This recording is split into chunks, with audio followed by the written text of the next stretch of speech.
Mesdames, Messieurs, peuple congolais, l'armée congolaise est-elle devenue la première armée du salut existant au monde? Ou plutôt, la première armée de moutons existante au monde? Je dirais à peu près cela. Oui. Et pour cause. Bon, si je dois parler de la première armée du salut, oui, parce qu'elle ne mord plus. Elle est 100% désarmée. Les gens n'ont que des tenues d'officiers ou de soldats, de grade portés, rien du tout. Ça ne mord plus. 100% désarmée. Le rôle d'une armée, c'est d'abord défendre le peuple, défendre la nation. Mais là, rien du tout. Complètement désarmée. Donc les armes sont du côté des mercenaires, du dictateur, qui au contraire a déjà 33 ans de dictature antisociale et surtout criminogène. Et surtout des trahisons nationales, haute trahison. Mesdames, Messieurs, oui, l'armée congolaise est la première armée de moutons existante au monde. Oui, je vous dis que le rôle d'une armée, c'est protéger d'abord le peuple et la nation. C'est ça le rôle d'une armée, partout. L'armée est pour défendre d'abord le territoire et puis le peuple ou la nation. Il me semble que cette armée, maintenant, elle est contre les territoires nationaux et aussi contre le peuple. Alors, ce ne sont plus l'armée d'une nation, d'un État, non. Donc ça devient l'armée du dictateur. Souvenez-vous, en 2013, il y a eu une intrusion de l'armée angolaise à partir de l'enclave du Cabinda. Je vous informe que l'Angola est devenue indépendante, c'est le Congo-Brazzaville, avec l'armée à l'époque du commandant Marine Ngouabi qui a aidé à l'indépendance de l'Angola. Oui, nous étions des auxiliaires de l'indépendance de l'Angola. À partir là-bas du Cabinda, l'enclave du Cabinda. Vous connaissez l'histoire des Cubains, des Soviétiques. Mesdames, Messieurs, l'armée angolaise a fait une incursion en 2013 à partir de l'enclave du Cabinda. Et l'armée congolaise n'a même pas eu de réaction, même en capturant quelques soldats angolais qui ont pénétré jusqu'à plus de 100 km à l'intérieur du territoire congolais. Quelle humiliation! Quand on est militaire, on porte une grade officier ou soldat ou autre. Il s'agit bien sûr d'une humiliation, c'est parce que vous n'êtes plus rien, parce que vous êtes là pour défendre la nation, le territoire. Mais on rentre là comme on rentre dans un moulin. Et en même temps, on a capturé plein de soldats congolais. Et là, pas de réaction. Silence assourdissant. Donc on se demande à quoi sert cette armée-là. Alors, mesdames, messieurs, pourquoi sommes-nous arrivés là? Vous savez que dans une organisation, qu'elle soit État, entreprise ou association, c'est celui qui a la tête qui en est responsable. Parce que dans une organisation, quand il y a un dysfonctionnement, c'est celui qui a la tête qui en est responsable. C'est un proverbe chinois. Le poisson pourrit par la tête. Mesdames, Messieurs, qui a la tête du Congo? C'est M. Denis Sassou Nguesso. Donc c'est lui d'abord le premier responsable. La haute trahison, c'est lui. L'armée du salut ou de moutons, c'est lui qui l'a constituée. Progressivement. Mesdames, Messieurs, M. Denis Sassou Nguesso, souvenez-vous, pendant le pouvoir de Yulu et de Massamba Deba, Sassou Nguesso était avec quel rôle, quel poste à ce moment-là? Pendant Yulu, il était un instituteur adjoint. Pendant Massamba Deba, il est allé faire l'armée en Algérie, formé par les KGB.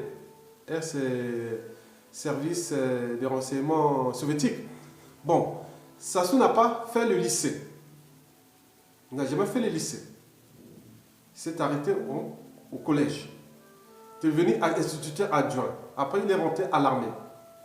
Et de l'armée, je ne sais pas comment, on n'a pas fait le lycée, et on sort de l'armée sous-officier. Hein, officier, je ne sais pas quel grade, le lieutenant ou je ne sais pas, comment on peut être lieutenant. N'a pas fini son lycée, a vu son bac, même à ce moment, je ne sais pas. Il n'a pas fait de guerre, on dit, bon ben, écoutez, il devient sous-officier. Donc, en moins de 15 ans, jusqu'à l'assassinat du commandant Marien Ngouabi, je parle de 1962 à 1977, jusqu'à l'assassinat du commandant Marien Ngouabi, comment M. Sassou Nguesso est-il passé d'un simple soldat au grade de commandant, officier supérieur? Ça ne colle pas. Je ne veux pas devenir docteur sans avoir fait au moins le lycée ou passer par la première année université. Je ne veux pas passer de collège et attendre 15 ans pour devenir docteur. Mais il y a un problème. Il y a des principes, il y a des règles, il y a des... Voilà. Je ne sais pas. Il y a des principes fondamentaux des formations des officiers supérieurs. Bon, donc là, ça pose déjà problème. Donc ça veut dire qu'il a triché. Oui, ça c'était le premier piège à con de la fabrication de l'armée du salut et de moutons que nous constatons aujourd'hui. Bien sûr, Sassou a été toujours à la tête. Il peut s'orgueillir pour dire que non, on a aidé l'indépendant angolais. Non, non, c'était Marien Ngouabi, qui était lui-même qui était au centre parce que c'est un officier saint-syrien. Il a formé l'école de guerre. C'était vraiment l'officier. L'armée là a été fabriquée par Marien Ngouabi, mais Sassou Nguesso était en train de la détruire progressivement. Pire encore, pour le deuxième piège à con de l'armée du salut et de moutons qu'on constate aujourd'hui, Marien Ngouabi est assassiné le 18 mars 1977. Sassou Nguesso fait le jeu avec Yumi Opango, après il prend le pouvoir en 1979. Regardez, entre 1977 à 91, 92, Sassou n'a jamais fait de guerre, il a fait que de la politique. Il était qu'au niveau politique. Mais comment on peut passer maintenant de commandant à grade de général des armées? Le plus haut titre, donc c'est simplement des nominations, ce n'est pas militaire. Donc il ne respecte même pas les institutions d'ailleurs. Et vous étiez là au tête de la compagnie. D'ailleurs, dès 1987 par exemple, quand le général Mokoko succède au colonel Elenga pour la tête de l'état-major des armées, il voulait certes dépolitiser cette armée, mais en vain. Non.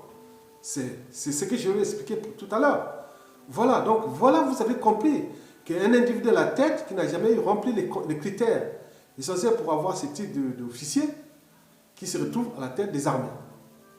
Bon, et puis, il fait de la politique et on continue à entretenir ces grades-là jusqu'à général des armées. Même les autres qui ont fait des Saint-Syriens, les gens qui ont fait des écoles de guerre, qui ont les nouveaux requis, c'est-à-dire au moins un bac, et ils sont là, ils n'ont même pas, ils sont général des divisions, général... Voilà. Mais lui, il est au-dessus. Bon, donc, vous voyez déjà, c'est pas bon, la tricherie. Alors, mesdames, messieurs, comment le dictateur Denis Sassou Nguesso a-t-il transformé les armées congolaises en armée de moutons? Parce que cette armée-là, heureusement qu'on n'a pas de pays belliqueux autour. L'Angola est venu montrer un peu les forces, ses muscles. Mais en fait, on n'a pas d'armée. Bon, je vais vous expliquer pourquoi. Parce que cette armée, dès que Sassou Nguesso a pris le contrôle de cette armée, après l'assassinat du commandant Marien Ngouabi en 1977, jusqu'à nos jours, il a d'abord accentué la politisation de l'armée. Même Marien Ngouabi lui-même, quand il a pris le pouvoir, il avait des grades, il passait de capitaine à commandant. Et durant toute sa présidence, n'a jamais cherché à monter des grades. Il a dit non, non, je fais la politique, je veux l'armée. D'ailleurs, il voulait sortir de l'armée et aller faire les sciences. Voilà, c'est parce que c'est quelqu'un qui avait un 2A en physique. Voilà, diplôme d'études approfondies en physique. Option énergie solaire. Vous connaissez. Mesdames, messieurs, ça c'était un intellectuel militaire et vrai militaire. Et malgré cela, Sassou Nguesso l'a trahi et vous connaissez la suite. Avec l'assassinat du commandant Marien Ngouabi, de l'ex-président Massamba Deba, du cardinal Biaïnda et de tous les 10 fils du Congo qui sont tombés pendant cette période de folie du mois de mars 1977. Mesdames, messieurs, Sassou Nguesso a politisé l'armée. Vous savez que le haut commandement de l'armée est seulement au niveau de la même tribu, Mboshi. Même les autres officiers qui sont de la région dans les Kouyou, les Makwa, ils sont que des rôles subalternes. C'est pas des, ils n'ont pas des grands postes de responsabilité au haut niveau. Là, depuis Sassou Nguesso, c'est comme ça. Et toi, c'est toujours le même clan, Oyo, Obuya, Edou, tout ça. Donc c'est eux qui ont les hauts commandements. Les autres de la région, même s'ils ont des postes, mais n'ont pas de postes, voilà. Mais en politisant cette armée, on les a demandé à tous les hauts gradés de l'armée, qu'ils soient du nord, du sud, de l'est et de l'ouest, voler, devenir riches, et foutez-moi la paix. Voilà, donc les militaires sont devenus les officiers. Dès que vous avez un grade d'officier, vous êtes devenu affairiste. Donc vous achetez les villas, vous créez des commerces et autres. Donc on se sert de l'État pour... Voilà, c'est un conflit d'intérêts. Donc ils ne sont plus des militaires. Donc ils se servent de leur grade, de leur truc militaire pour s'enrichir. Mais bien sûr que le pays on met en clinique, ingouvernable, il est en faillite, il va être complètement déclassé. Mais à cause de ce comportement-là, qui aujourd'hui, les officiers supérieurs sont en partie responsables. Bon, la deuxième raison, je vous ai dit que cette armée est vraiment clanitisée. Donc clanique. Tout est autour de le renseignement militaire, et tout est là contrôlé par le clan. Donc vous ne pouvez pas le faire là parce que d'un côté, il y a un renseignement, les renseignements se méfient des uns et des autres. Donc il y a un système d'informateurs au sein même des armées et des officiers qui sont là. Donc on ne sait pas qui est qui. Ils se connaissent mais ils ne savent pas qui flique quoi. Donc ils sont vraiment dans... Ils ne peuvent même pas suturer un coup d'état pour salutaire pour dire non mais ça suffit. Mais non, parce que eux déjà, ils se méfient les uns des autres. Ils ne peuvent pas se suturer. Donc ils ont fait toute une économie parce que déjà ils partent de cet enrichissement. Dès que vous avez un grade, vous êtes déjà capitaine, commandant, colonel, quelque part.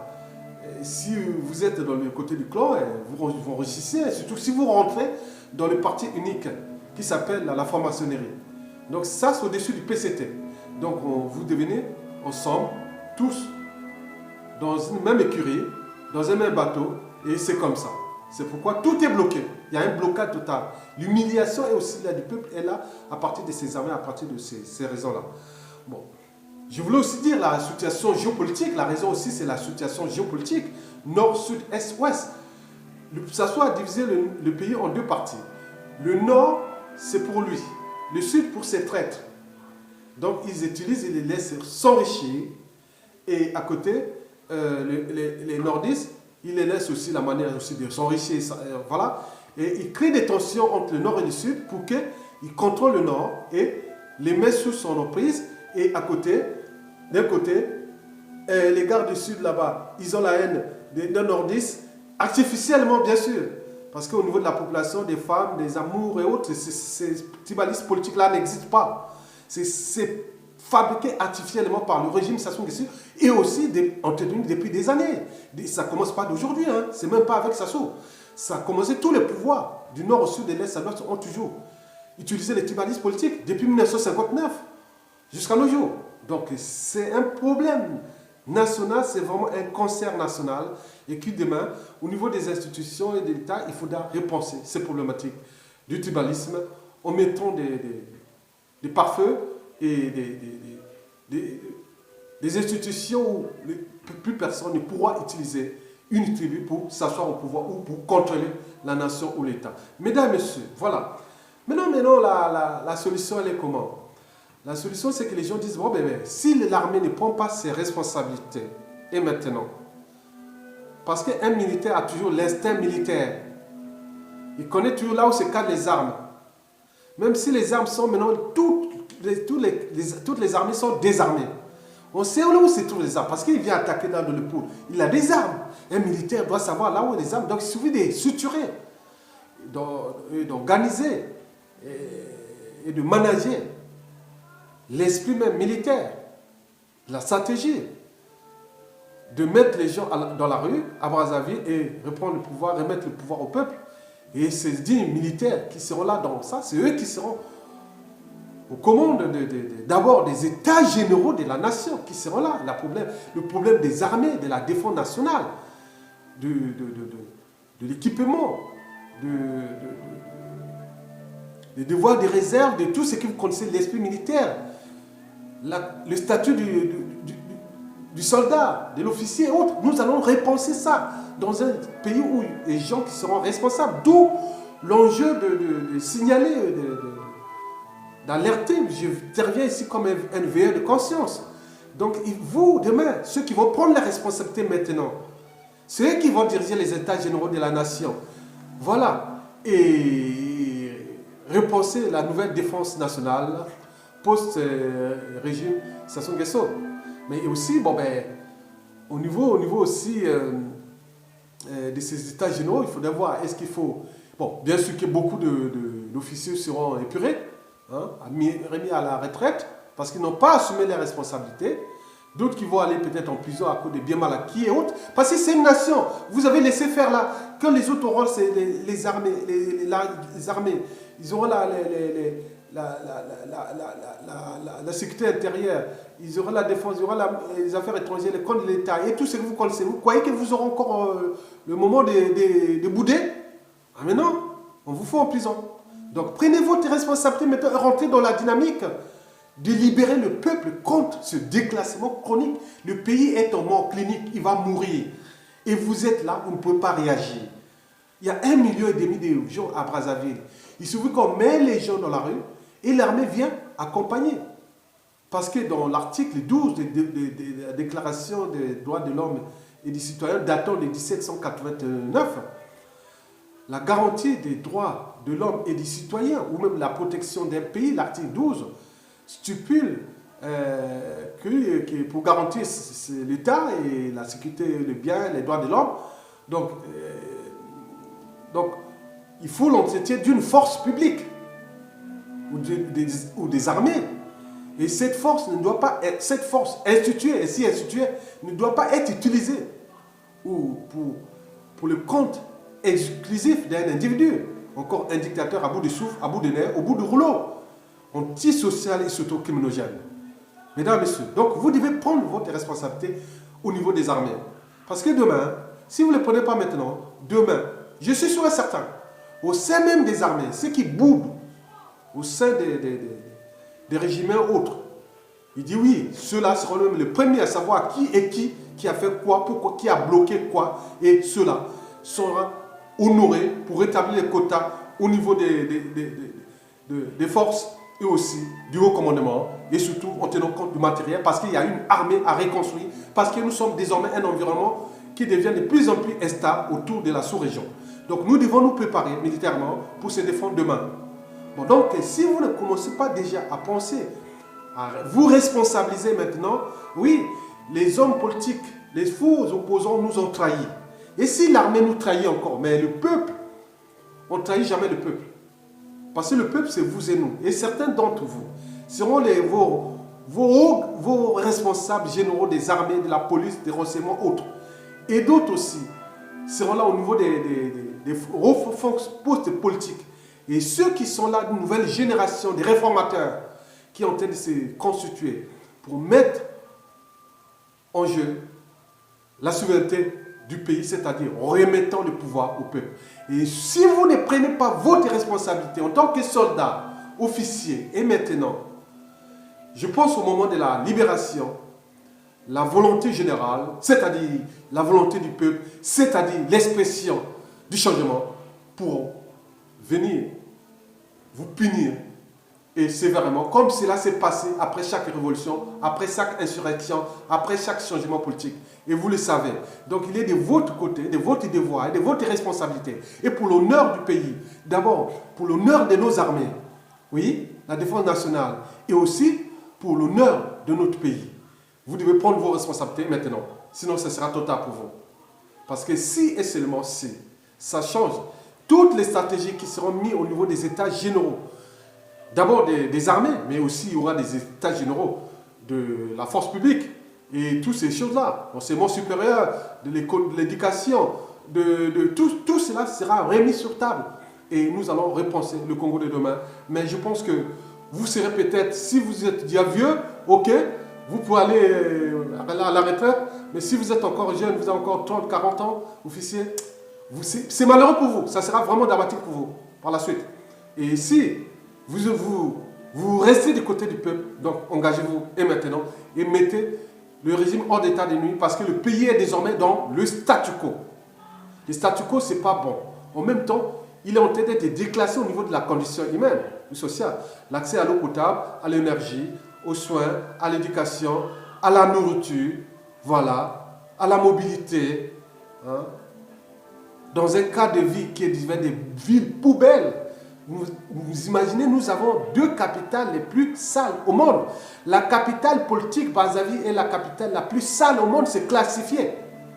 Et pointez-nous à la capitale économique ou pétrolière, ville pétrolière la plus sale au monde. Et vous tolérez ça? Vous croyez que c'est normal?